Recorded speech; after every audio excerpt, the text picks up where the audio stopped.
With Alpha 3.18 out, everything in Star Citizen has changed, but a lot of these changes aren't in the patch notes, so in this video I'm going to be covering those changes, some of which are pretty big. This by no means is a complete list of changes in 3.18. This is purely based on my playing experience and what I found on forums, so if there's like a hidden change that you know that I didn't mention in the video, let me know in the comments. So without further ado, let's begin. Starting with Orson, the minimum elevation required to quantum travel has been reduced from around 150 kilometers to 90 kilometers. Now this is huge, especially if you have a reclaimer, because I have no doubt this was to accommodate them. Otherwise, they wouldn't be able to leave Orson. So we only have to go up about 10 kilometers before you can leave. You can access your inventory in cockpit-only ships now, which is great for people who own ships like the Mustang or the Scorpius. There are new ship voice lines for landing, complete, taking off, launch complete, and leaving safe zones.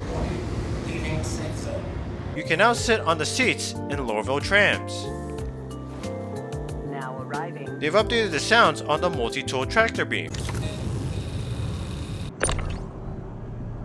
And multi-tools can now be used in armistice zones. The ping angle modifier has been moved to scanning mode. The Argo raft has been updated. The elevators work now, and cargo is stored in 3 32 SU boxes. So when buying and loading cargo on the raft, you fill up one 32 SU box at a time, and when selling, you sell one 32 SU box at a time. The doorsteps on the Aurora actually work now. The courier delivery missions have gotten an update. This was mentioned in the patch notes, but not the specifics. Before 3.18, the missions would involve picking up and dropping off 3 boxes from 1 or 3 locations. Now, delivery missions can have a different number of boxes for you to pick up, anywhere from 1 to 5, with more boxes having higher payouts. And pickup locations now include derelict outposts, which is a big deal because those places are crawling with Ninetails. So you have to fight the Ninetails to pick up the boxes, and you may be better off clearing the area because the AI is annoying, to put it mildly. Although those missions aren't worth doing because the added risk does not mean more money, and you can't even quantum travel to these places. Missiles have seen a massive buff.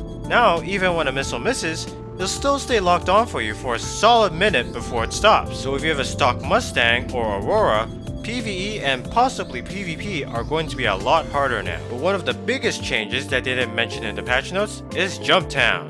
And that's because it's not happening yet. If you guys didn't know, Jumptown 2.1 was supposed to debut in late January, but those plans were cancelled, probably to prioritize finishing Alpha 3.18. Jumptown 2.1 will come with these changes, making the drug labs more suitable for combat and reducing the number of choke points inside the buildings, along with giving players more options to illegally sell their drugs. Although all of this won't happen until 3.18.1 at least, given the current state of the game.